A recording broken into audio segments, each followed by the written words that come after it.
Capital smart city overseas central में overall infrastructure की development की सूरत-ए-हाल क्या है as of second week of January 2025।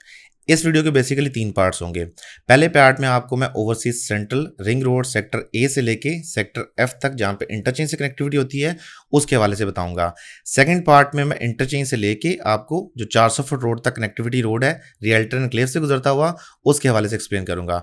और थर्ड पार्ट में मेन वापसी दोबारा 400 फीट रोड से अगर आप आते हैं ओवरसीज सेंट्रल सेक्टर ए की तरफ, तो इस तरह आपको ओवरसीज सेंट्रल के जितने भी सेक्टर्स हैं उनके हवाले से अंडरस्टैंडिंग मिल जाएगी कि वहाँ पे डेवलपमेंट की सूरत हाल क्या है as of second week of January 2025। सबसे पहले स्टार्ट करते हैं गूगल अर्थ लोकेशन पे और मैं लेआउट प्लान पे आपको समझाता हूँ कि ये ओवरऑल वीडियो जो है उसके पूरा किस पार्ट को पहले आप देखेंगे, किस पार्ट को बाद में देखेंगे, ताकि मेंबर्स को क्लियरली अंडरस्टैंडिंग मिल सके। इस वक्त आपने स्क्रीन पे कैपिटल स्मार्ट सिटी का मास्टर प्लान देखते हैं और मास्टर प्लान में जो आज की वीडियो है मेनली पहले पार्ट में इस पॉइंट से स्टार्ट होती है और इस पार्ट से लेके ये सेक्टर ए वाला रिंग रोड है और इस रिंग रोड से लेके आप सेक्टर ए है फिर सेक्टर बी को स्टार्ट करिए, ये रिंग रोड कनेक्ट करता है तो ये सारा एरिया यहाँ तक डेवलप्ड है। फिर सेक्टर डी और सेक्टर एफ वाला जो एरिया बनता है ये सारा एरिया भी लिटिगेटेड है। इस एरिया पे रिंग रोड के डेवलपमेंट पे कोई काम नहीं हुआ और ये जाके जिस पॉइंट को कनेक्ट करता है वो ये वाला पॉइंट बनता है।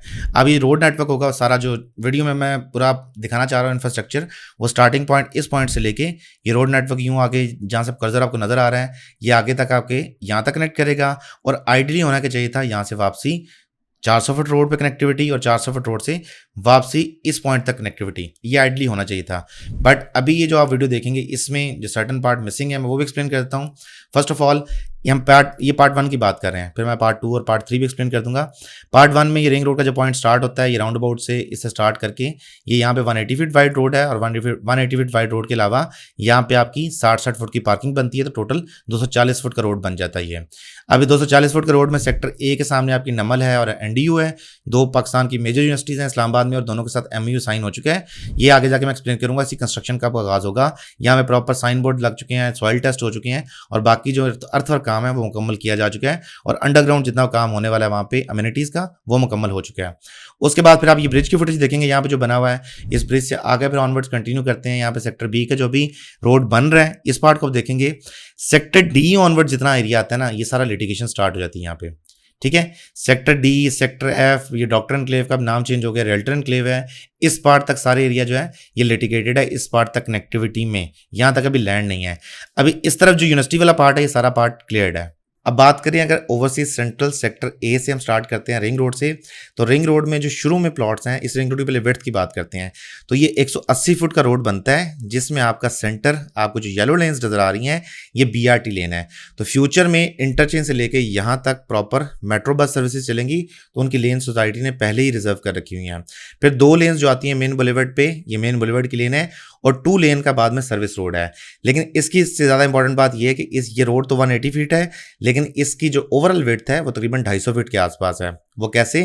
इसके साथ राइट साइड पे 60-60 फीट की पार्किंग बनती है, यानी कि 18-18 फीट की 2 साइड पे पार्किंग, सेंटर में 24 फीट का सर्कुलेशन एरिया, तो कुल मिला के 240 फुट का रोड बनेगा ओवरसीज सेंट्रल सेक्टर ए से लेके सेक्टर एफ तक। अगर हम बात करें सेक्टर ए के ऑपोजिट साइड ऑफ प्लॉट्स की तो ये सारे के सारे प्लॉट जो है रिंग रोड पे, इवन दो आज की डेट में सर्टन पार्ट ऐसा है जो लिटिगेटेड है जिसकी लैंड सोसाइटी के पास प्रिक्योर्ड नहीं, सर्टन पार्ट ऐसा है जहाँ पे डेवलपमेंट नहीं हुई और सर्टन पार्ट आपके सामने है सेक्टर ए का, सेक्टर बी का आगे जाकर देखेंगे आप कि जहां पे डेवलपमेंट हो चुकी है यानी कि पूरा इंफ्रास्ट्रक्चर बेच चुका है।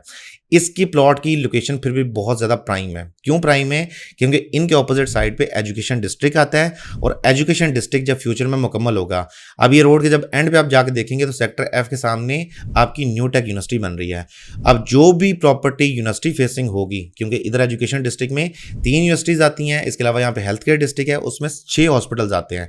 तो कुल मिला के जब ये इंफ्रास्ट्रक्चर कंप्लीट होगा और ये सारा education district, health care district मुकम्मल होगा तो मेरा ख्याल है कि स्मार्ट सिटी के ये जो प्लॉट्स हैं अभी तो ये 3rd या 4th ईयर के प्लॉट्स हैं इन टर्म्स ऑफ प्रॉफिटेबिलिटी कि 8 मरला की डिमांड आती है। सबसे पहले सबसे ज़्यादा डिमांड आती है 400 फीट रोड कमर्शियल की। सेकंड नंबर पे जो डिमांड आती है वो आती है overseas east sector, different sectors की डिमांड आती है। थर्ड नंबर पे जो आती है वो आती है ओवरसीज सेंट्रल सेक्टर जी, सेक्टर एफ, इन प्लॉट्स के जो हैं इनकी ज़्यादा डिमांड आती है। फोर्थ टीयर में ये वाले प्लॉट्स आते हैं। तो अब देखें थर्ड टीयर में जो प्लॉट्स आते हैं वो आमतौर पर लेक व्यू कमर्शियल बनते हैं, लेकिन फ्यूचर में जाके जब ये रोड इंफ्रास्ट्रक्चर मुकम्मल होगा तो फोर्थ टीयर वाले ये जो प्लॉट्स हैं ये ऑटोमेटिकली फर्स्ट ईयर या सेकंड ईयर में आ जाएंगे प्रॉफिटेबिलिटी के लिहाज से। राइट नाउ अभी इनकी मार्केट में कुछ ज़्यादा प्रॉफिटेबिलिटी नहीं है जिस तरह 8 वाला कमर्शियल प्लॉट होना चाहिए, जिस तरह की इसकी लोकेशन है, जिस तरह का इसका इंफ्रास्ट्रक्चर है, जिस तरह की ओवरऑल इसकी विजिबिलिटी है कि मोटरवे के साथ तकरीबन 6 किलोमीटर का पार्ट बनता है ओवरसीज सेंट्रल का, जो मोटरवे इंटरचेंज से लेके आगे मोटरवे पे जितनी ट्रैफिक गुजरेगी वो जितनी ट्रैफिक है वो सारी इन कमर्शियल को फेस करते हुए गुजरेगी। तो इस कमर्शियल की फेसिंग जो है मोटरवे की तरफ है, तो फ्यूचर में जाके बहुत ज़्यादा प्रॉफिटेबल प्लॉट होंगे। लेकिन राइट नाउ चूंकि कुछ पार्ट ऐसा है जहाँ पे कनेक्टिविटी नहीं है, आप ओवरसीज सेंट्रल से अगर इंटरचेंज से लेके ओवरसीज सेंट्रल सेक्टर एक तरफ आना चाहें तो आपको बीच में 5-6 सेक्टर क्रॉस करने पड़ते हैं, सेक्टर के अंदर से होके आते हैं। तो जब फ्यूचर में ये रिंग रोड बन जाएगी तो प्रॉफिटेबिलिटी में बहुत ज़्यादा इजाफा होगा। तो ये फोर्थ ईयर वाले जो कमर्शियल हैं ऑटोमेटिकली उठ के फर्स्ट ईयर या सेकंड ईयर में जाके फॉल करेंगे, सेकंड ईयर में तो मोस्ट प्रोबेबली फॉल करेंगे। राइट नाउ इनके टीयर जो है फोर्थ ईयर बनता है। अब बात करें जो राइट नाउ ने कमर्शियल देखी हैं, ये 240 फुट रोड कमर्शियल जो है ये फेसिंग जो है एजुकेशन डिस्ट्रिक्ट, उसके साथ साथ जो फेसिंग है मोटरवे हैं, इनके सामने अब इंफ्रास्ट्रक्चर की बात करते हैं। तो सेक्टर ए और certain part of sector B जहाँ तक ये ब्रिज कनेक्ट होता है, इस ब्रिज की प्रीवियसली हमने वीडियो देखी होंगी, तो ये एरिया जो था ये अंडर डेवलप था, ये मुकम्मल नहीं हुआ था। उसके बाद अगर आज की डेट में जाके साइट आप विजिट करते हैं सेकंड वीक ऑफ जनवरी, तो प्रॉपरली ब्रिज के ऊपर जो ब्रिज का जितना काम है सारी की सारी जो कारपेटिंग वाला काम है वो भी मुकम्मल हो चुका है और एक्सेस को भी ओपन कर दिया गया है।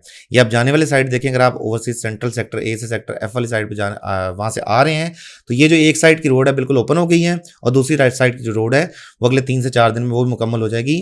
तो ये ब्रिज भी ऑपरेशनल हो जाएगा और ये ब्रिज जो है कैपिटल स्मार्ट का ये ओवरऑल जो अभी तक इंफ्रास्ट्रक्चर के ब्रिजेस बने हैं उनमें आई थिंक इसका 5वां नंबर बनता है। पहला ब्रिज जो है वो सेंट्रल जो पुरानी एक्सेस रोड थी, एक्सेस रोड 3 कहते हैं, से चक्री साइड से आए। दूसरा ब्रिज जो है दो अब सिल रिवर के ऊपर आपको 3 ब्रिजेस मिलते हैं। ओवरसीज ईस्ट को एक ब्रिज कनेक्ट करता है, फिर उसके अलावा ओवरसीज ईस्ट को दूसरा ब्रिज कनेक्ट करता है ओवरसीज प्राइम सेक्टर एफ से, और तीसरा एग्जेक्टिव ब्लॉक बी को कनेक्ट करता है। तो ये उसके अलावा सेंट्रल में आए तो 2 ब्रिजेस जो हैं लीनियर पार्क वाले हैं जो मुकम्मल हुए हैं। तो ये ओवरऑल 6 ब्रिज बनता है जो कैपिटल स्मार्ट की साइड में मुकम्मल किया गया है। तो इंफ्रास्ट्रक्चर का अंदाजा आप डेवलपर का इससे लगा सकते हैं कि ये ब्रिजेस जो हैं काफ़ी लंबे ब्रिजेस हैं, यानी 150 से लेकर 250 फुट के ब्रिजेस को सोसाइटी ने किस स्पीड के साथ मुकम्मल किया है कि 6 साल हुए प्रोजेक्ट को स्टार्ट हुए और ये छठा इंफ्रास्ट्रक्चर का मेजर प्रोजेक्ट। जब गवर्नमेंट ऑफ पाकिस्तान भी ऐसे प्रोजेक्ट बनाती है तो उन प्रोजेक्ट्स में टाइम लेती है, आपको पता है कि आमतौर पर 2-2, 3-3 साल ऐसे प्रोजेक्ट बनते नहीं होते। सोसाइटी ने 6 सालों के अंदर अपने 6 इंफ्रास्ट्रक्चर के बड़े ब्रिजेस को मुकम्मल किया है। अभी यहाँ से ऑनवर्ड जो है वो सेक्टर, अच्छा ये याद रहे कि रिंग रोड में पहले आपका सबसे स्टार्ट में जो आता है वो that is sector A, second part के जो रिंग रोड का आपका आता है दैट इज सेक्टर बी, उसके बाद फिर थर्ड पार्ट में जो रिंग रोड का आपका आता है सेक्टर डी, फोर्थ पार्ट में आपका सेक्टर एफ आता है। जो सेक्टर सी है, जो सेक्टर ई है और सेक्टर जो एफ है, इनकी फेसिंग 400 फुट रोड वाली साइड पे है। तो वो जब इस वीडियो का थर्ड पार्ट आप देखेंगे तो उसमें आपको आइडिया हो जाएगा कि वो साइड पे डेवलपमेंट कैसी है। अभी सिर्फ वो कमर्शियल्स की मैं बात कर रहा हूँ जो रिंग रोड ओवरसीज सेंट्रल पे एग्जिस्ट करते हैं। ये सेक्टर डी तक, ये यहाँ पे आकर तकरीबन सेक्टर बी खत्म हो जाता है और आगे सेक्टर डी का एरिया स्टार्ट हो जाता है।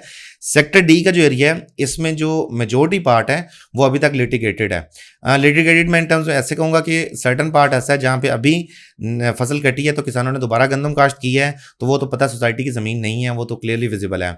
सर्टन पार्ट लिटिगेटेड मैं ऐसे कहूँगा कि हो सकता है सोसाइटी के पास लैंड प्रिक्योर्ड हो लेकिन सोसाइटी उस पर डेवलपमेंट नहीं कर रही। जाहिर सी बात है कि जब एक एरिया की लैंड आपके पास प्रिक्योर्ड है, यहाँ पे 7वां ब्रिज भी बनेगा मेरे हाल में, तब जाकर रिंग रोड मुकम्मल होगा। लेकिन सोसाइटी लैंड प्रिक्योर्ड, जब एक सर्टन पार्ट की प्रिक्योर्ड है और सर्टन पार्ट की नहीं है, सेक्टर डी की एग्जांपल ले लें, सेक्टर डी में अगर सर्टन पार्ट की लैंड प्रिक्योर्ड नहीं है और सर्टन पार्ट की है तो जो लैंड प्रिक्योर्ड है सोसाइटी उस पर भी काम नहीं करेगी। क्यों नहीं करेगी कि जब काम करना स्टार्ट करेगी तो जिन लोगों के पास लैंड है और जो बेच नहीं रहे वो ज़ाहिर सी बात है लैंड को महंगा सेल करेंगे, या फॉर दैट मैटर हो सकता है वो सेल ही ना करें तो लिटिगेशन का मामला जो है वो प्रोलॉन्ग हो सकता है। इसलिए जहाँ पे लिटिगेशन होती है तो सोसाइटी वहाँ पे मेजोरिटी तौर पे आमतौर पे करती है, काम नहीं करती। तो ये वाली जो लैंड आपको नजर आ रही है इसमें मेजोरिटी पार्ट ऐसा है जो समझ आता है कि सोसाइटी के पास लैंड होगी, बट सर्टन पार्ट ऐसा है जहाँ पे अंडरस्टैंडिंग होती है कि सोसाइटी के पास अभी लैंड नहीं है। जहाँ पे प्रॉपर आपको खेत नजर आते हैं, राइट साइड पे आपको नजर आ रहे हैं, यहाँ पे गंदम की काश्त की गई है, लेफ्ट साइड पे कुछ पार्ट ऐसा बनता है जहाँ पे गंदम की काश्त की गई है। तो इन जनरल अभी ओवरसीज सेंट्रल का जो रिंग रोड है इसकी जब कंप्लीशन होगी तो फ्यूचर में जाकर ये मेंबर्स का बहुत बड़ा एसेट बनेगा। जिन मेंबर्स के पास यहाँ यहाँ पे कोई भी कमर्शियल प्रॉपर्टी एग्जिस्ट करती है, क्योंकि इंटरचेंज से जो भी इंडिविजुअल उतरेगा तो वो 400 फुट रोड पे जाने से पहले रिंग रोड के इस जो ये वाला रिंग रोड बनता है इस रिंग रोड को टच करेगा। और इस रिंग रोड पे अगर एंटर होते हैं तो जितने कमर्शियल्स हैं, जाहिर सी बात है जितने स्टूडेंट्स होंगे यूनिवर्सिटीज़ के न्यू टेक के होंगे वो सारे के सारे यहाँ से गुजरेंगे, जितने स्टूडेंट्स होंगे आपके नमल के वो यहाँ से गुजरेंगे, जितने स्टूडेंट्स होंगे आपके एनडीयू के वो यहाँ से गुजरेंगे। जो तीनों यूनिवर्सिटीज़ के स्टूडेंट्स यहाँ से गुजरेंगे। और यहाँ पे हेल्थ केयर का डिस्ट्रिक्ट है, जहाँ पे आपका आगा खान हॉस्पिटल है, जहाँ पे आपका डिफरेंट ऐसे हॉस्पिटल हैं साइट पे सोसाइटी ने प्रॉपर मास्टर प्लान पे शो किए हुए हैं। तो जब उन हॉस्पिटल को मुकम्मल किया जाएगा हेल्थ केयर डिस्ट्रिक्ट के अंदर, हार्ले स्ट्रीट क्लिनिक है, पिंक रिबन हॉस्पिटल है, FDHL हॉस्पिटल है, फिर बागला कॉलेज ऑफ डेंटिस्ट्री है, इस तरह जो ये जो कॉम्प्लेक्सेस बनेंगे तो जो वो सारा फुटफॉल होगा वो इन्हीं कमर्शियल्स पे आएगा। तो अब ये जितनी अब लैंड देख रही है ओवरसीज सेंट्रल सेक्टर F की है, और ये सारी की सारी लैंड जो अभी सोसाइटी के पास जो है वो क्लियर नहीं है, अदरवाइज सोसाइटी यहाँ पे डेवलपमेंट काम का आगाज कर चुकी होती। पीछे आपको गंदम प्लांट हुई नजर भी आ रही है। तो ये वाला एरिया जब क्लियर होगा तो सोसाइटी डेफिनेटली उम्मीद करते हैं कि इस एरिया को सबसे पहले डेवलप करेगी। राइट नाउ सोसाइटी का जो फोकस है वो ओवर एग्जेक्टिव वेस्ट की तरफ है। एग्जेक्टिव वेस्ट के स्पेसिफिकली जो आपके प्लॉट थे जिनको सबसे पहले सेल किया गया था और उन पर डेवलपमेंट नहीं हुई थी, और अभी आज की डेट में सोसाइटी उस डेवलपमेंट को मुकम्मल कर रही है। और यहाँ से हम लेके सेक्टर A के लेके ओवरसीज सेंट्रल से लेके इंटरचेंज के पॉइंट तक आ गए हैं, जहाँ तक आपने सारा इंफ्रास्ट्रक्चर देख लिया है कि तकरीबन 40% मुकम्मल है, 60% रहता है। जब ये मुकम्मल होगा तो ओवरऑल बहुत ज़्यादा प्रॉफिटेबिलिटी मेंबर को देखने को मिलेगी। रिजवान चीमा को दीजिए इजाज़त, अगली वीडियो तक के लिए खुदा हाफिज़।